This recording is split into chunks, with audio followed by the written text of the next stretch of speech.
অনেক দিন পর ফুল এনার্জি দিয়েই কাজগুলো করে নিলাম। এমনিতে তো এতদিন শুধু অসুস্থ অসুস্থ এইরকম নিয়েই সময়টা কাটছিল, কিছুই করতে ইচ্ছে করছিল না। তাই আজকে শরীরটা মোটামুটি অনেকটাই ভালো, এই জন্যই কাজগুলো করে নিলাম। হ্যালো ফ্রেন্ডস, গুড মর্নিং, নমস্কার সবাইকে, ইলাজ ব্লগে স্বাগতম। কেমন আছেন সবাই? আশা করি ভগবানের কৃপায় ভালোই আছেন। আমিও তো আজকে অনেকটাই ভালো আছি আপনাদের আশীর্বাদে আর ভগবানের আশীর্বাদে।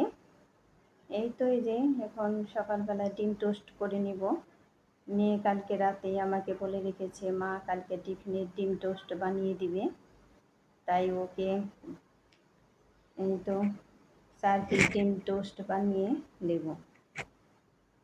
ও আবার এইগুলো খেতে খুবই পছন্দ করে, এই জন্যে যে কম কম তেলেই আমি এই ডিম টোস্টগুলো ভেজে নিব, কারণ ও বেশি তেলেরটাও তো বেশি পছন্দ করে না। আর শুধু একটা ডিমই আমি দিয়েছি এই 4 পিসের জন্য, একটা ডিম আর 1.5 চামচ চিনি দিয়েছে। মিষ্টিও ও তো বেশি পছন্দ করে না, এই জন্য। এই তো 2 পিস হয়েছে, আর 2 পিস ভেজে নিব।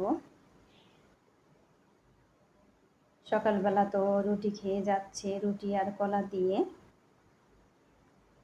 কারণ ও একবার যে জিনিস খায় দ্বিতীয়বার ও আর ওই জিনিস খেতে চায় না, এই জন্য সমস্যা। এই সকালবেলা রুটি খেয়েছে, এই জন্য আর দুপুরে রুটি খাবে না টিফিনে, তাই বললো। এই তো 4 পিস হয়েছে, কিন্তু 1 পিস আবার 1 পিঠ আবার পড়ে গেছে, এই জন্য 3 পিসই ওকে দিয়ে দিব। আর এই যে আলু সিদ্ধ দিয়েছি, আজকে কিন্তু আলু ভর্তা হবে পান্তা ভাত দিয়ে, তার জন্য এই যে আলু সিদ্ধ বসিয়ে দিয়েছি। এখন এই যে মেয়ের বাটিতে টিফিন দিয়ে দিচ্ছি। নিচে একটা টিস্যু দিয়ে নিলে ভালো হয়, মানে তেল যা থাকে ওই তেলটা চষে নিয়ে যায়, তাই আর মানে এই যে এই ডিম টোস্টের গায়ে তেল বেশি লেগে থাকবে না, ওই সব টিস্যুর গায়েই চলে যাবে। আবার আলু সিদ্ধ করাও হয়ে গিয়েছে। এখন আমি এই যে মরিচগুলো সরিষার তেলেই কিন্তু ভেজে নিচ্ছি, কারণ মরিচ সরিষার তেলে না ভাজলে কিন্তু সেন্টটা বেশি ভালো আসে না। ভিলাজ ব্লগে আরেকটি নতুন ব্লগ ভিডিও দিয়ে শুরু করলাম। আজকের ব্লগটা শুরু করলাম ওই দেখলেন ডিম টোস্ট দিয়ে শুরু করলাম আজকের ব্লগটা। আজকে যে ভয়েস দিচ্ছি, আজকে কিন্তু ওয়েদারটা বেশি ভালো না, বৃষ্টি বৃষ্টি ওয়েদার। কালকে রাতে তো প্রচুর বৃষ্টি হয়েছে, ঝড় হয়েছে, তারপরে বজ্রপাত, সব কিছু হয়েছে একদম। আমাদের ছেলেমেয়েরা তো মানে ভয়ে এই ডাকাডাকি শুনে, খুবই বৃষ্টি হয়েছে। এখনও ওয়েদারটা একদমই কেমন যেন হয়ে আছে, রোদ নাই একদম। মনে হয় আজকেও বৃষ্টি আসবে। ভিতরে কিন্তু প্রচুর গরম, বাইরে ওয়েদারটা একটু ঠান্ডা ঠান্ডা, কিন্তু সব কিছু আটকে ডাকলে ভিতরে যে ঠান্ডা হবে তা না, একদমই গরম গরম ভাব। এই তো আমার আলু ভর্তাটা কিন্তু হয়ে গিয়েছে, আলু ভর্তাটার কিন্তু খুবই টেস্ট হয়েছে। কালকে ভাত ছিল প্রচুর অনেকগুলা, এই জন্য সবাই ভাবলাম যে আজকে পান্তা ভাতই খাবো।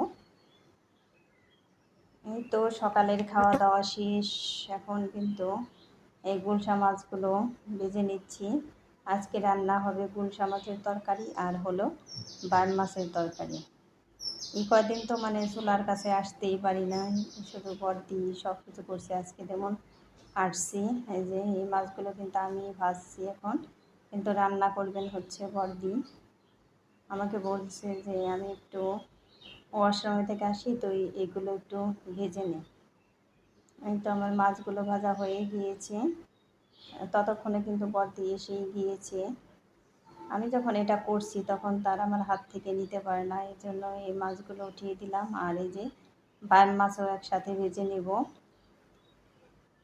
বাম মাছগুলো দিয়ে দিলাম। তারপরে বর্দি মানে এগুলো ভেজে নিবে। ওই যে এখন বর্দি ভাজতেছে, এদিকে ভাতও প্রায় শেষের দিকে। বাম মাছও কিন্তু ভাজা হয়ে গিয়েছে। বলতে আমাকে বলতেছে যে রান্না করতেছিস না, তাই কি ভিডিও কর, তা না হলে ছাড়বি কীভাবে। এই ভিডিও তো আমি বেশি করতেই পারতেছি না, একদমই করতে পারতেছি না। এই তো আমি জিটকার বাসায় গেলে পরে আবার সব কাজের ভিডিও আমি দিতে পারবো। এখান তো কাজের বুয়া আছে 2জন, অন্য কোনো কাজ আমার করতেই হয় না। আমি কীভাবে অন্য কাজের ভিডিও দেব এখান থেকে। এই তো প্রথমে মানে গুলশা মাছের তরকারিটা রান্না করবে, তার জন্য পেঁয়াজ রসুন এগুলো আগে তেলে সোমবারে দিয়ে দিল, একটু লবণ,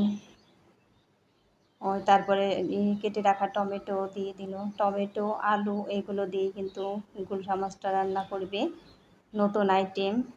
আপনারা চাইলে দেখে রাখতে পারেন, দেখে দেখে এভাবে রান্না করতে পারেন, তরকারিটা কিন্তু খুবই টেস্ট হয়। এই তো সবগুলোই ভাজা হয়ে গিয়েছে, এখন এই যে পরিমাণ মতো ঝোলও দিয়ে দিয়েছে। ওই কয়েকটা আলু উঠিয়ে নিলেন, আলু কয়েকটা গালিয়ে দিবেন যাতে তরকারিটা একটু গ্রেভি গ্রেভি হয়। এই তো মাছগুলো দিয়ে দিল, তারপর আলুগুলো গালাইয়েও দিয়ে দিবে। আজকে কিন্তু মোটামুটি আমার কণ্ঠটা অনেকটাই ভালো আছে, আমারও ভয়েস দিতে অনেকটাই ভালো লাগতেছে। কণ্ঠ যদি ওইরকম হয় আর গলা বারবার আটকে আটকে আসে, ভয়েস দিতে যে কতটা কষ্ট হয় সেটা একমাত্র আমি বুঝতে পারছি যে কতটাই কষ্ট হয়। এই তো গুলশা মাছের তরকারি কিন্তু হয়ে গিয়েছে, এখন বাইম মাছের তরকারি শুধু এই আলু দিয়েই রান্না করবেন। তো আলুগুলো দিয়ে দিয়েছেন, আলু কিন্তু কিউব কিউব করে কাটা, সব এক সাইজের করে কাটা।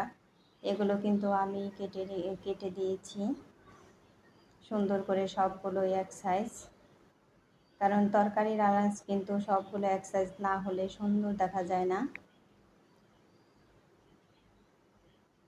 এই তো মশলাগুলো দিয়ে দিচ্ছেন, হলুদ গুঁড়ো, মরিচের গুঁড়ো, ধনে গুঁড়ো সব কিছুই দিয়ে দিলেন। এখন আলুগুলো ভালো করে ভেজে নিবে। আর বন্ধুরা, আমার ভিডিওটি ভালো লাগলে লাইক কমেন্ট শেয়ার করবেন, আর আমার চ্যানেলে নতুন হয়ে থাকলে একটা সাবস্ক্রাইব করে পাশে থাকা বেল আইকনে ক্লিক করে দিবেন, তাই নোটিফিকেশন চলে যাবে সবার আগে আপনার কাছে। আর বন্ধুরা, কে কোথায় আছেন, কাছে কিংবা দূরে, দেশে কিংবা দেশের বাইরে, সেখান থেকে আমার ভিডিওটি কষ্ট করে দেখে নেবেন। আর এই যে তরকারিও কিন্তু প্রায় অর্ধেক হয়ে গিয়েছে, মাছগুলো দিয়ে দিয়েছেন। ওই যে তরকারিটা খুবই সুন্দর হয়েছে, আর দুই তরকারি কিন্তু খুবই টেস্ট হয়েছে। আর অনেক দিন পর একদম ফুল এনার্জি দিয়েই কিন্তু কাজগুলো করে নিলাম, তা না হলে একদমই আসতে ইচ্ছে করতো না। ওই যে খালা কিন্তু সব কিছুই মুছে নিচ্ছে এই যে টেবিল চেয়ারে, কারণ আজকে টেবিল চেয়ারে পর্দা লাগানো হবে, কাবার, ওই যে কাবারগুলো এগুলো বর্দি কালকে নতুন আনছেন, তাই স্কুলে গেছে আর বলে গিয়েছে যে এগুলো খালারে নিয়ে লাগাই নিস।